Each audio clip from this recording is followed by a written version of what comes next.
देखिए स्टूडेंट्स, ये है क्वेश्चन नंबर 25 से आगे। फाइंड द वैल्यूज ऑफ के so that the function F is continuous at the indicated point in exercise is 26 to 29।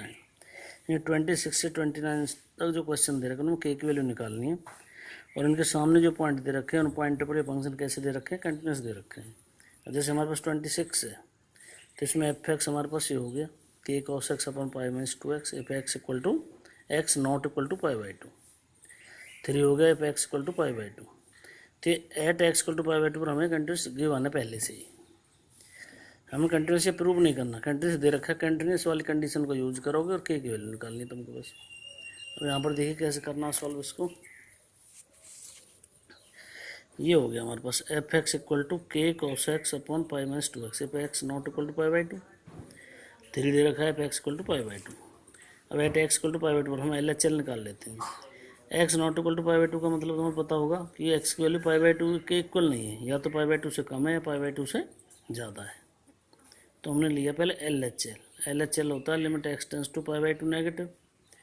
Pi by 2 negative का मतलब x की वैल्यू पाई बाई 2 से कम, एक्स की वैल्यू पाई बाई 2 से कम इसमें है, तो हमने ये ले लिया यहाँ पर। पुट किया एक्स को pi by 2 minus h, then limit s tends to 0, limit s tends to 0 के cos pi by 2 minus h pi minus 2 into pi by 2 minus h. हो गया लिमिट एस टेंस टू 0 के cos pi by 2 minus theta होता है sine theta, तो ये आ गया sine h. Minus 2 से अंदर इंटू करेंगे तो ये हो जाएगा माइनस पाई प्लस 2h, पाई से पाई कैंसिल हो गया। अब यहाँ देखिए के और 2, ये के बाई 2 को मैंने बाहर लिख लिया। Limit h tends to 0 sine h upon h, इसकी वैल्यू पता होगी तुम्हें 1 होती है, तो के बाई 2 इंटू 1 कितना आ गया के बाई 2। इसी तरीके से अगर आर एच एल निकालना चाहते हो निकाल सकते हो, कोई ज़रूरी नहीं है, क्योंकि आर एच एल से भी यही वैल्यू आएगी। यहाँ पर फिर पाई बाई 2 पॉजिटिव के लिए निकालोगे फंक्शन यही रहेगा, यहाँ से भी सेम ही आएगी, हमें ज़रूरत नहीं है उसकी। फिर निकाला हमने f pi by 2। F pi by 2 मतलब एक्स की वैल्यू पाई बाई 2, फंक्शन की value x equal to pi by 2 पर क्या है वो हमें दे रखी है, पाई बाई 2 पर 3 दे रखी है पहले से ही, तो यहाँ 3 लिख दिया। Because function is continuous at x equal pi by 2 पर कंटिन्यूस दे रखा है, तो कंटिन्यूस कंडीशन होगी तो L H L equal to R H L equal to f pi by 2। तो आर एच एल को छोड़ो, एल एच एल और एफ पाई बाई 2 तो इक्वल होंगे, तो वहाँ से हमने ये दो वैल्यू ले ली, बस हमें के निकालना है कि इन दोनों से निकल जाएगा, तो L H L equal to f pi by 2 ले लिया।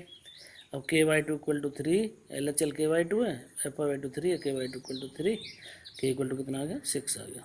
ये एल एच एल हमने ये निकाला था, और एफ पाई बाई 2 हमारा ये रहा 3, के 6 हो गया क्वेश्चन कंप्लीट। इसी तरीके से तुम्हें क्वेश्चन नंबर 27 करना है।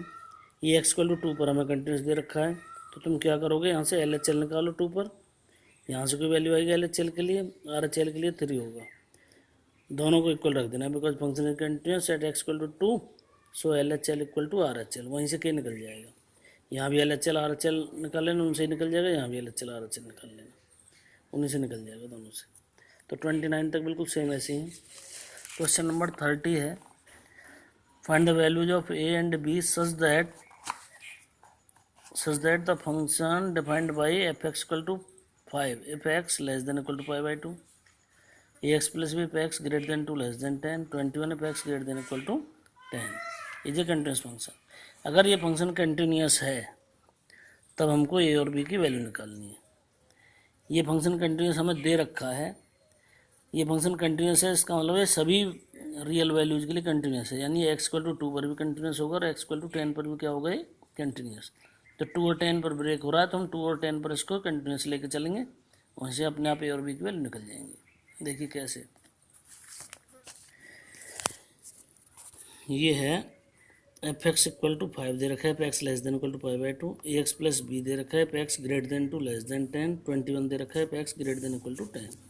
पहले एट एक्स इक्वल टू 2 पर लेके चलते हैं हम, एल एच एल निकाला हमने, limit x tends to 2 negative, यानी एक्स वैल्यू 2 से कम है, 2 से कम हमारे पास ये रहा, 2 से कम के लिए में 5 दे रखा है, 5 लिख दिया। कॉन्स्टेंट है, कुछ पुट नहीं करना, डायरेक्ट कॉन्स्टेंट को ऐसे लिख दिया करो, क्योंकि यहाँ पर एक्स वगैरह है नहीं, कहाँ रखोगे।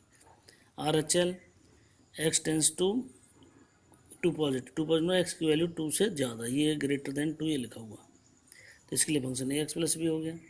फिर यहाँ पुट करो एक्स को 2 plus h, then limit h tends to 0, limit h tends to 0 a into 2 plus h plus b, ये हो गया।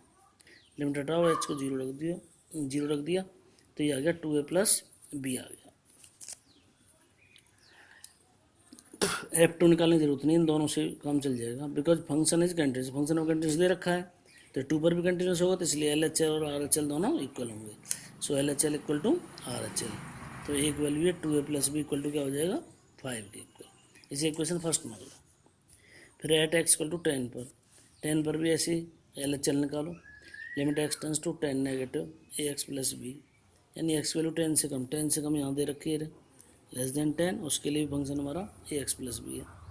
पुट करो x को 10 - x, then limit s tends to 0, लिमिट s tends to 0 a into x को रख दिया 10 - h + b, limit हटाओ h को 0 रखो, a इंटू 10 - 0 + b, तो ये आ गया 10a + b। फिर RHL निकालो, limit x tends to 10 positive, 10 positive मतलब ग्रेटर देन 10 के लिए, ये रहा 21 है। कॉन्स्टेंट डायरेक्ट ऐसे ही रख दो, वही लिखो because function is continuous. So LHL equal to RHL, तो यहाँ 10a + b इक्वल टू 21, इसे सेकंड मान लो। अब दोनों इक्वेशन को सॉल्व करके और b की वैल्यू निकालनी है। देखो दोबारा से, not 2a + b equal to 5 equation first है, 10a + b 21 है, इक्वेशन सेकंड मान रखी है। तो सब्ट्रैक्ट कर दो, लिख दो ऑन सब्ट्रैक्ट, मैंने सब्ट्रैक्ट किया तो साइन चेंज करते हैं, ये भी नेगेटिव हो गया, ये नेगेटिव हो गया, नेगेटिव हो गया, ये कैंसिल हो गया। 2a - 10a - 8a, 5 - 21 - 16 हो गया, माइनस माइनस कैंसिल, 8 इधर डिवाइड करेगा 2 आ गया, तो ये हमारा 2 आ गया। ए की वैल्यू 2 इक्वेशन फर्स्ट में इसमें रख दो, तो 2 × 2 + b इक्वल टू 5 हो गया, 4 + b equal to 5, b equal to 5 में 1 आ गया, ठीक है। अब A2 आ गया, B1 हो गया, ये हमारा आंसर हो गया। उसके बाद है जी क्वेश्चन नंबर 31, इसने बोला so that the function defined by f(x = cos x² is a continuous function, prove करना है। ये लिखा हुआ है f(x = cos x², ये एक फंक्शन नहीं है, ये दो फंक्शन के कंपोजिशन है, कंपोजिट किया हुआ दो फंक्शंस को, एक कोसाइन फंक्शन है, एक x² फंक्शन है। तो इनको किस तरीके से करना है देखो, लेट एक फंक्शन को हमने इसमें अलग अलग, पहले इनको अलग अलग तोड़ लो दोनों को, तो हमने लिख लिया लेट gx = cos x, ये तो हो गया कोसाइन फंक्शन, और hx = x², ये इसमें से x² वाले को अलग निकाल लिया। फिर लिखोगे, अब दोनों को अलग अलग तुम्हें कंटिन्यूस प्रूव कर देना है, because gx = cos x is a cosine function so it is continuous. Cosine और साइन फंक्शन को डायरेक्टली कंटिन्यूस लिखते हैं, दोनों कंटिन्यूस होते हैं सभी रियल नंबर के लिए। फिर बिकॉज एंड hx = x², ये पॉलिनोमियल फंक्शन है, ये polynomial function so it is continuous. अब gx भी कंटिन्यूस हो गया, hx भी। अब लिखोगे यहाँ because gx and hx both are continuous. ये थ्योरम पहले मैंने लिखवाई होगी तुम्हें, अगर दो फंक्शन कंटिन्यूस हैं तो उनकी कंपोजिशन भी कैसी होती है, कंटिन्यूस होती है। तो because gx and hx both are continuous so gohx is also continuous. G और एच दोनों फंक्शन को कंपोजिट कर दिया, यहाँ पर मिला दिया दोनों को, विच इम्प्लाइज जी ओ, इस ओ को हटा के ब्रैकेट लगा देते हैं, इसके पढ़ते हैं g(h)(x) इज ऑल्सो कंटिन्यूस। फिर g(h)(x) हमारे पास है x², तो g(x²) भी कंटिन्यूस हो गया। g(x²) क्या होगा हमारे पास, gx फंक्शन में x को x² रख दो, तो ये बन जाएगा cos x² is also continuous, और cos x² हमारे पास f(x) है, सो f(x) इज ऑल्सो कंटिन्यूस। इस तरीके से कर देना। ऐसे 32 है, f(x = mod of cos x), तो यहाँ ये मॉडुलस फंक्शन कोसाइन फंक्शन दोनों को कंपोजिशन की हुई है, दोनों को अलग अलग निकाल लिया मैंने। लेट gx = mod x हो गया, hx = cos x हो गया। फिर इसी तरीके से because gx = mod x is a modulus function so it is continuous, hx = cos x is a cosine function so it is continuous. Now gx and hx both are continuous so gohx is also continuous. दोनों को composition कर दिया, दोनों को मिला दिया। कैसे मिलाया, g of hx is also continuous, g of यहाँ hx की value cos x, g of cos x is also continuous, g of cos x gx function में जहाँ x है मतलब cos x रख देना है, ये रहा gx, तो बन जाएगा mod of cos x is also continuous, ये हमारा फंक्शन था, तो fx is also continuous। 33 में तुमने दे रखा है gx = sin x and hx =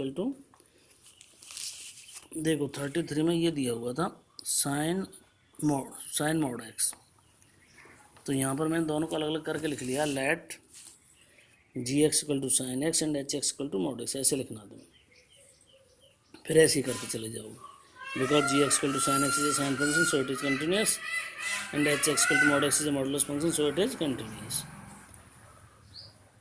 फिर ऐसे because g x and h x both are continuous, तो इसी तरीके से ये कर देना कंप्लीट। तो तुम्हें 33 सम तक कंप्लीट करने हैं, 34 बच जाएगा, ऐसे मैं करा दूंगा तुम्हें, और 5.2 के 2 समय लास्ट वाले वो करके भेज दूंगा, ठीक है।